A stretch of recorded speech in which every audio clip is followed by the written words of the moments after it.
is Emily Ainelli, and I'm male to female transgender. Yesterday was a very sad, well, not sad, but difficult day for me emotionally. You see, not many people can understand what it's like to be transgender. I struggled with this for a lifetime, and I've been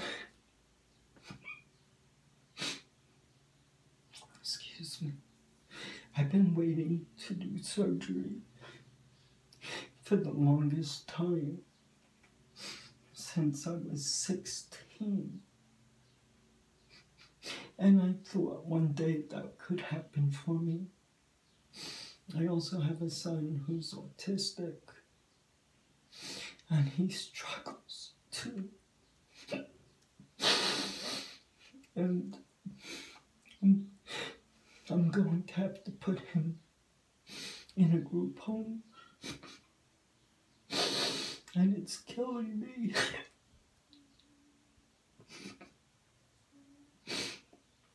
I always thought things would be good in my life. I've struggled so much emotionally. I'm not working. I used to work, but I've been struggling with my mental health issues, and I thought when I came out things would be better than they turned out. I didn't expect to lose my job. I didn't expect Matthew to be so depressed and unable to grow into adulthood. I love my son with all my heart and soul. And this is a tough time for me. I always tried to maintain optimism and a good outlook on life. I didn't expect to have so many hardships. I'm financially strapped. I can't find work. I've tried, but I have to keep seeing my doctors. I have to go to my psychiatrist, my therapist. I was supposed to have surgery soon, and when I met with the surgeon, he's very nice. I was looking forward to doing the surgery with him, but I had to speak with the social worker the other day to get clearance medically, and my surgeon said that I would come through the surgery fine. He says I'm a good candidate for surgery, even though this was my third attempt. But what he told me was he was concerned, as well as the social worker, that I didn't have adequate aftercare. He had to evaluate my situation, knowing that I didn't have any form of aftercare in place. That was definite. I have a few transgender friends who indicated that they would give up some of their time to help me out, but that's not definite, and plus I wouldn't want to impose on them that responsibility. I also cannot rely on family at this point because my wife works and she has no choice, obviously, because most people in today's society have to work to make ends meet. And that's not a different situation because My mom and dad had to work also once we came of age, and that's just part of the routine of life. I had always dedicated myself with pride to my profession, and I didn't realize, I was very naive, but I didn't realize that coming out as male to female transgender was going to turn my life upside down. I didn't realize that people don't understand what it's like to be transgender. They pass judgment on you. I was excited with the prospects of transitioning and being true to who I am as a person. Unfortunately, I lost a lot of friends. My sisters don't support me emotionally. I haven't been invited to any family function since I came out 7 years ago. And before that, my sisters would invite me and my family to go to various events. This Easter, my two sisters got together to celebrate with their families, and they didn't even reach out to me to invite me or my family. I've never been this happy living my true self, but I've never been so isolated and depressed. And it's ironic because I am very happy, even though it doesn't seem that way sometimes. But I am happy living my truth. And I relate a lot to other transgender people, male to female and female to male. In fact, my best friend who's transgender happens to be female to male. I have several friends who are male to female transgender, but the closest relationship I have is with my friend who's female to male. He had surgeries, well, one specifically, but he's not going through that other surgery. I was all excited with the prospects of having surgery, and I guess it wasn't meant to be, because I also have the burden and responsibility on my shoulders for my son.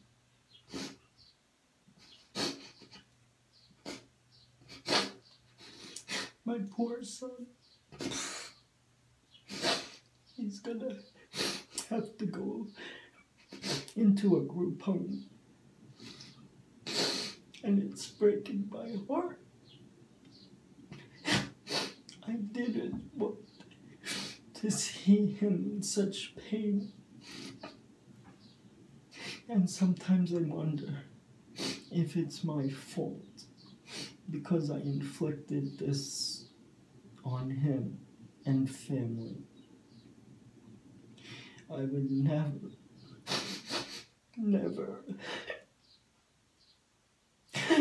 want to hurt my son or anybody for that matter.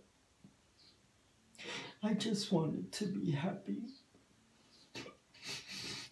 And the only way I felt I could be happy was living to be who I truly am inside my heart. I was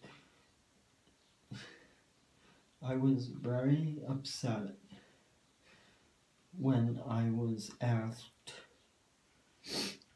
to conform more to a male, despite the fact that I was 7 years into my male to female transition. The hormones worked. I was happy looking in the mirror, and I've never taken as many selfies as I do now. I'm not vain. I've never been vain. I just was happy to present as female, and I took pride in that. It takes courage to come out and risk everything. I was so naive. I thought everything would work out. I didn't anticipate losing my job. I didn't anticipate having such financial burdens. I didn't anticipate having to make the hardest decision of my life by having to place Matthew in a group home. He doesn't want to go. It's tearing me apart. I love my son. I would do anything for him. He's my pride and joy. I hurt when he hurts. I'm happy when he's happy. But he has struggles with autism, like I have struggles with being transgender.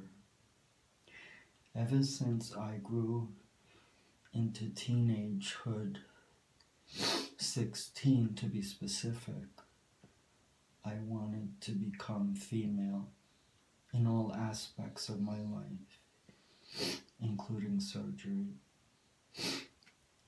I never understood why people don't want to associate with people like me. I'm the same person as I've ever been. I'm just trying to find happiness. I often wonder if I didn't lose my father to suicide and my mom many years earlier to mental illness and depression. And on top of that, after mourning for my father and my mother many years ago, I started to wonder what life is all about and why we all seemingly have to suffer. Sometimes I wonder, is it worth the struggle to go on when you're faced with such adversity, depression, judgment by others, condemnation by others? I was so sad for my son that I decided to transition in the aftermath because I saw how it affected him, and I will never get over the guilt that I feel for what I did to my son and my family. If I had to do it all over again, I would think twice about transitioning, because if I didn't transition, I wouldn't have lost my job. I wouldn't have to worry financially, though it was always a struggle for me because I was extremely shy. I lacked self-esteem, and I wonder why that was, struggling so much with shyness, depression, feeling inferior to others. All I ever wanted was to do what was expected of me. My parents always felt that I needed a lot of attention emotionally, and they were always there for me as best they could, despite the fact that they also struggled with depression, emotional issues. My father worked in a profession that was extremely dangerous. He saw death in his business. He lost his brother and his father to the business. They both were injured on various job sites, including my father for that matter. He related a story to me about how he had a vision when he was pinned against the side of the building they were working on, and the construction engineer, the crane operator, didn't realize that my father was positioned the way he was. And my father said that he felt that his time was up as he was feeling his bones being crushed. And when he felt he was going to die, he felt a hand pushing up against him, saying, "It's not your time." And then he woke up in a hospital room in pain, suffering, but he realized he was still here, and he never forgot that. And he relayed that to me many years after it happened, when I was in my teens. He was a good father, and my mom was a good mother. I loved them both very much, and they wanted to see me and my two sisters happy and successful. And I tried my best to be a good son, to do something I could study, and I loved math and science. I also tried to balance that out with sports. I always loved baseball. Unfortunately, I didn't make the baseball team. I wanted to play for the high school, but it wasn't meant to be. When I tried out, I got cut. I made it to the third cut, but I just couldn't make it. I was sad and heartbroken. But maybe it happened for a reason, because my soon-to-be coach, a math teacher in John F. Kennedy High School in Belmore, asked me point blank at the lunch line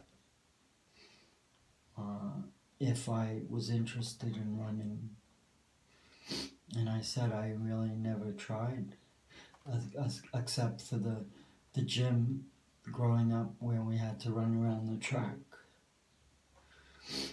And so he said that he is recruiting dedicated people, male or female, to his cross-country team. And he convinced me to give it a try. And it worked for me. I really enjoyed running. He was a wonderful coach. Despite the fact that I didn't run on the varsity team, he treated me just like he treated all the other runners. And he rooted me on. He had teammates on the course where I ran, and they were very helpful to me, giving me the emotional support, cheering me on, and it built character for me. I felt that I was good at something. I felt happy to be around other runners, teammates, and I felt good that I was accepted. I never opened up about my true feelings about being transgender. I was afraid. I couldn't tell my mom or my dad or my sisters or my friends or anybody. I didn't even have a psychiatrist to talk to because I was also struggling with depression, heartbreak, seeing my mom sick so many times and being admitted to the hospital, and seeing my father slowly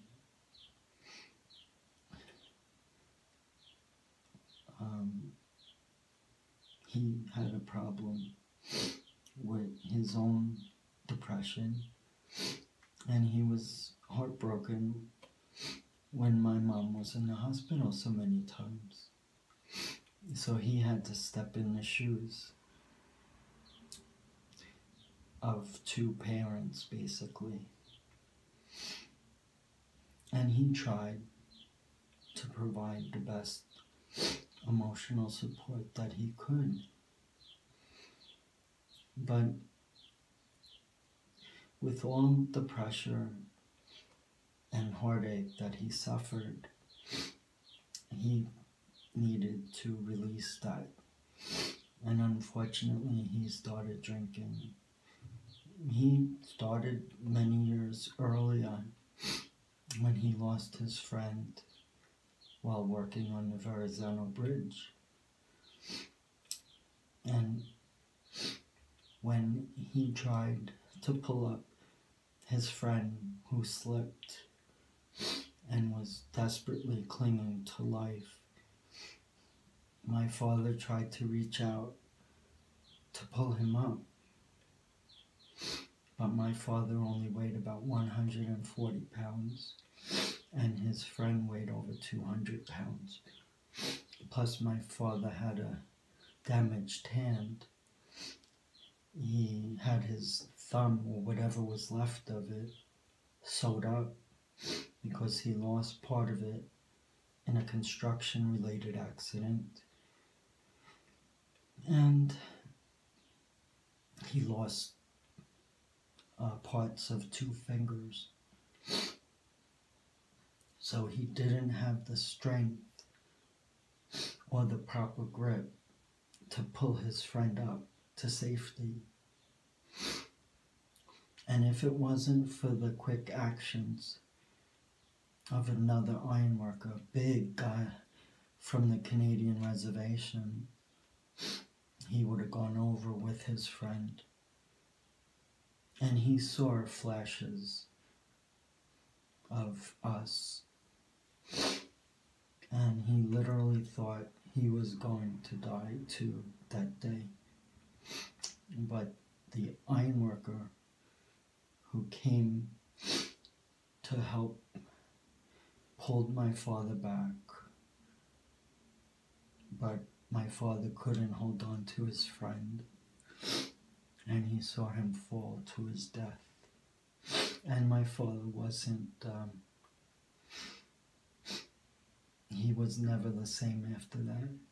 I was just a baby. I was like maybe 2, 3 at the most. But my father never forgave himself for that. He lived with guilt, survivor's guilt maybe, I don't know. He wouldn't really talk about it. I learned about it because he was described in a chapter called Death on the Bridge, referring to the Verrazano Bridge. and he was interviewed by Gay Talese, a prolific writer who also worked for the New Yorker magazine. And my dad and his friend, who unfortunately died, were discussed in the chapter. I read that chapter many times. I read most of the book as well. And I even got to see Mr. Gay Talese when I came to his office to tell him what happened to my father back in 2009 about his unfortunate suicide. And he was very heartbroken, as I was. And he gave me an envelope, a big envelope of pictures of my father working on various construction sites, including the Verrazano Bridge. And Mr. Talese gave me the envelope and said, "This is what your father gave to me."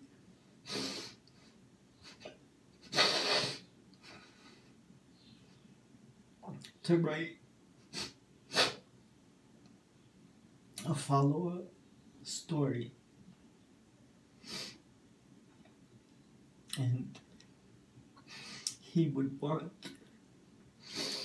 me to give this back to you.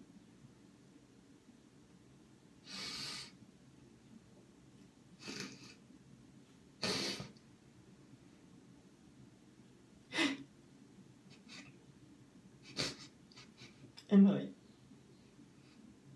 have that envelope with his pictures.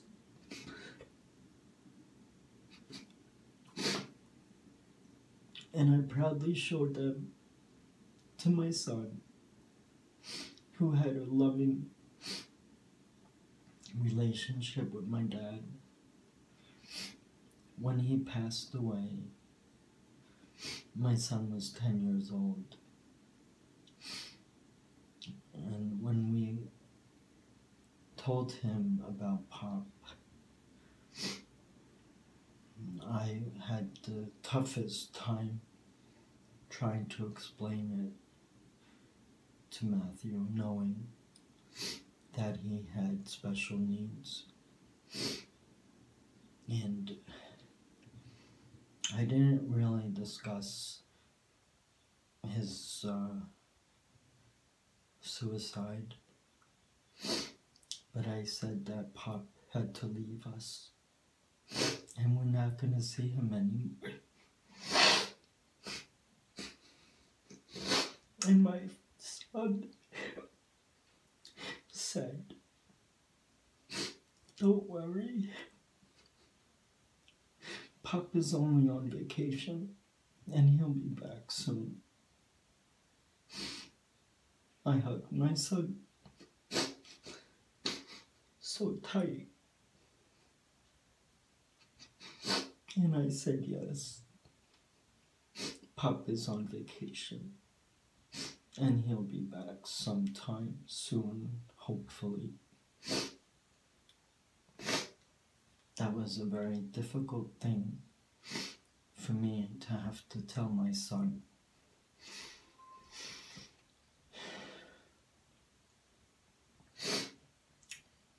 For me,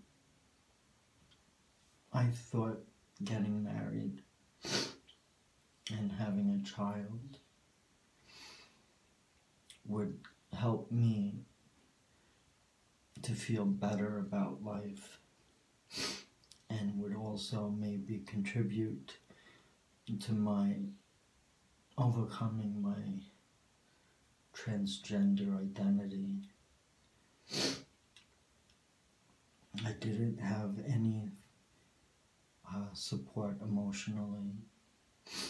I just tried my best to to block out those feelings. I repressed them. Plus, I had to deal with my son's diagnosis of being autistic. And it was very difficult as we found out that he was indeed autistic, diagnosed at the age of 3.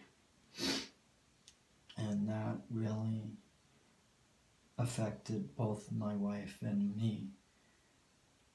However, it affected my wife a lot more because she gave birth to Matthew.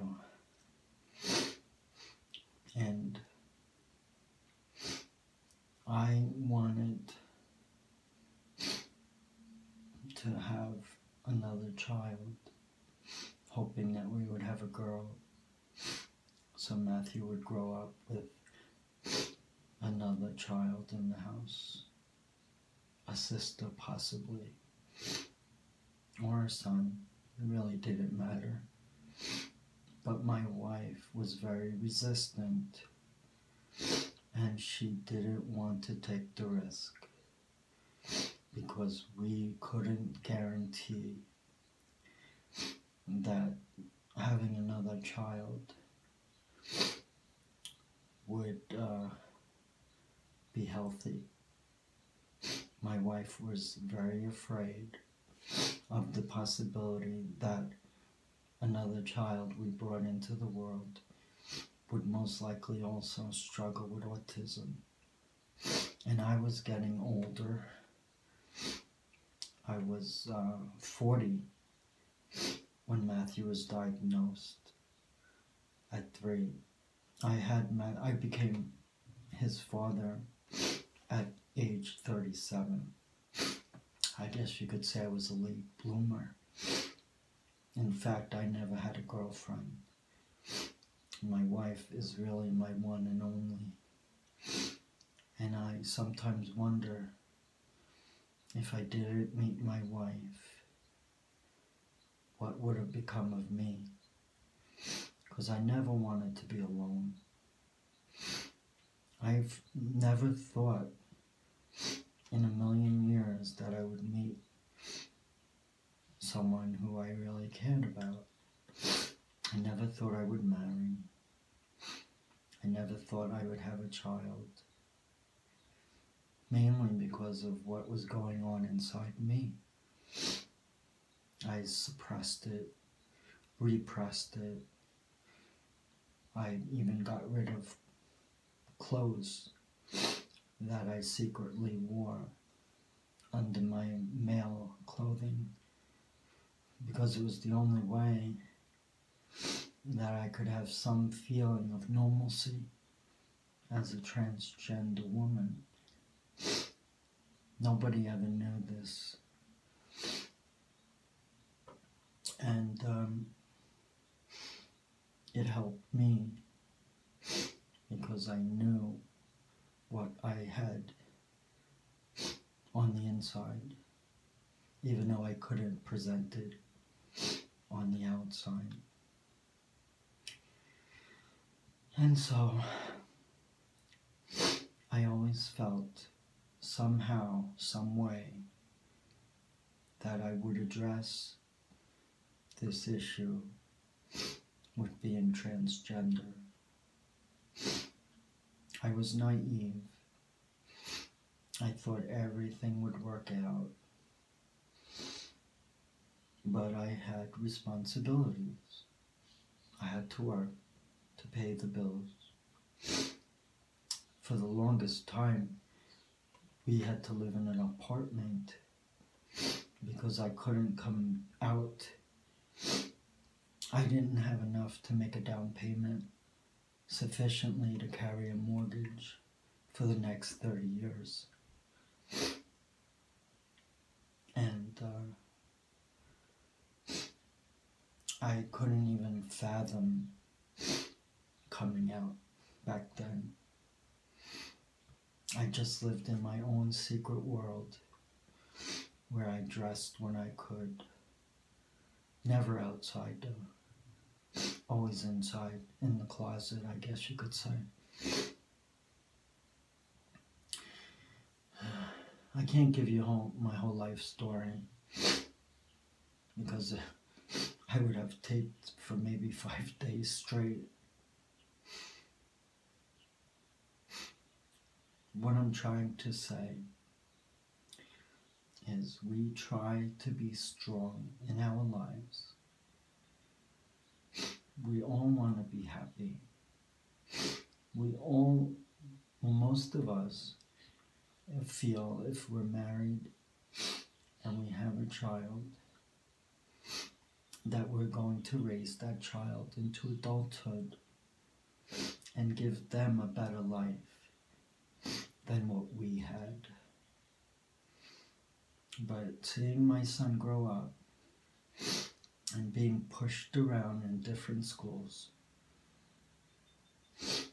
it was very hard.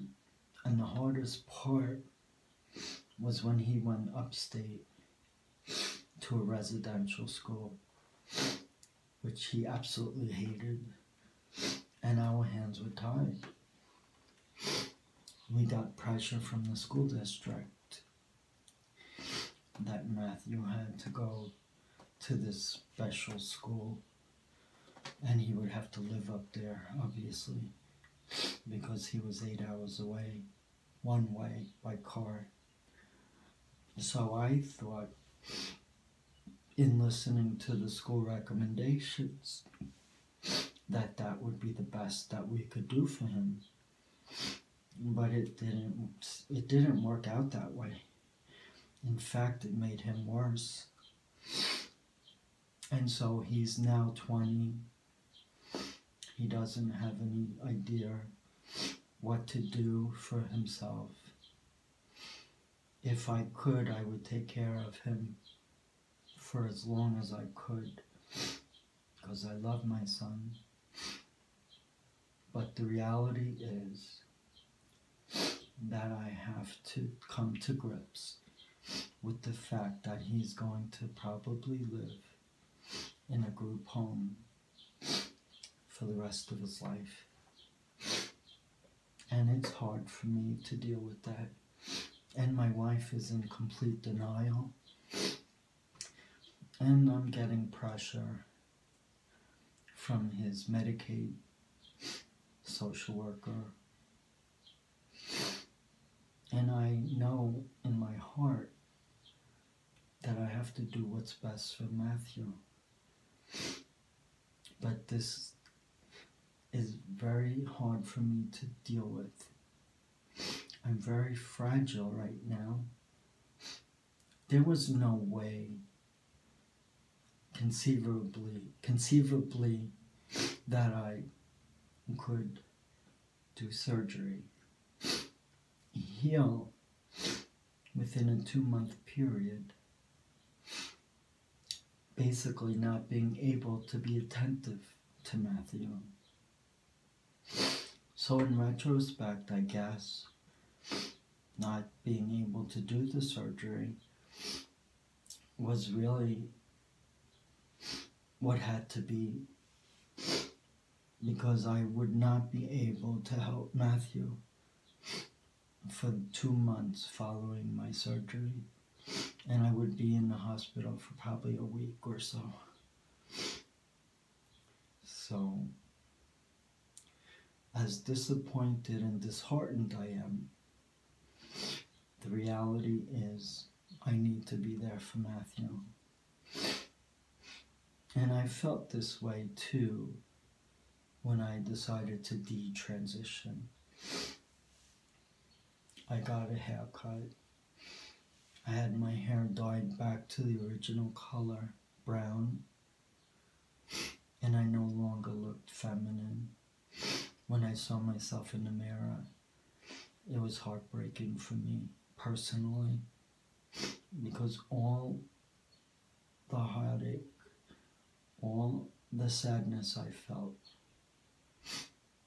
I was finally free when I transitioned.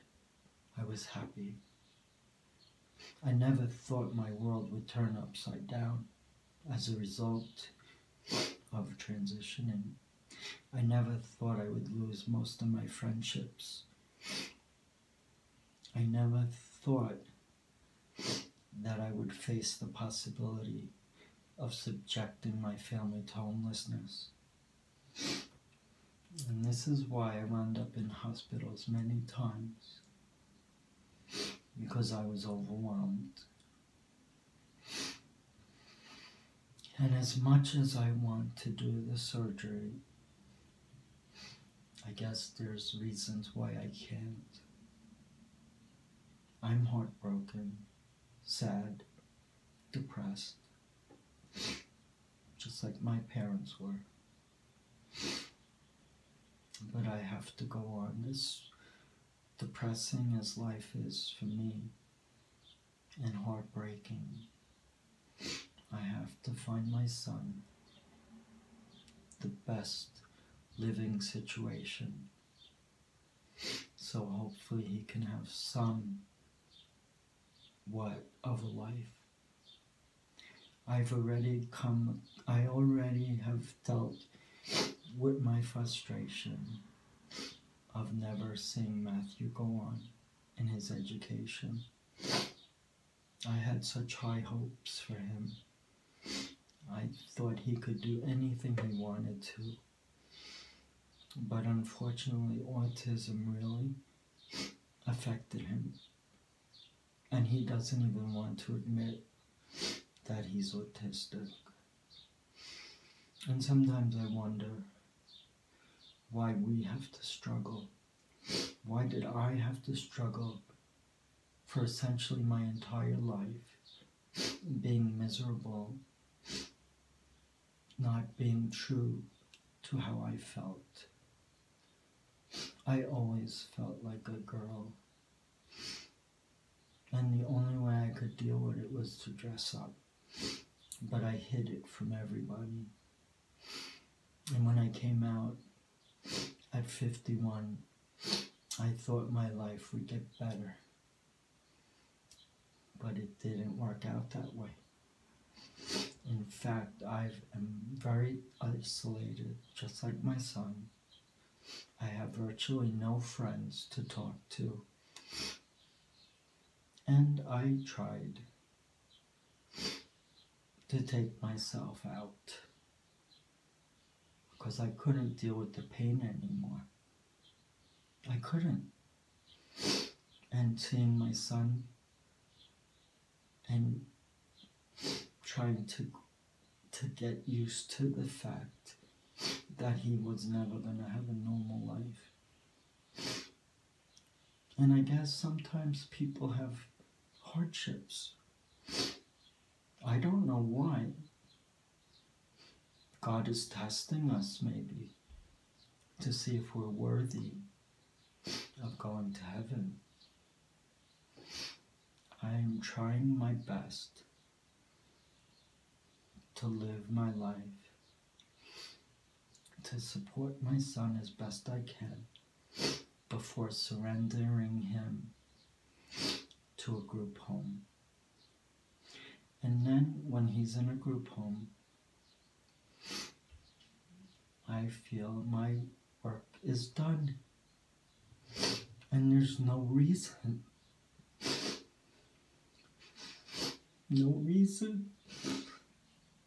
for me to go on.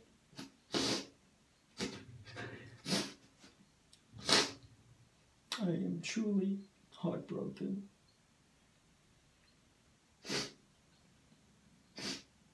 I hope things get better. I really do. Anyway, I have to go. I have to see my therapist now. I love you all. This is Emily Iamilli of T-Girl Angel. Bye.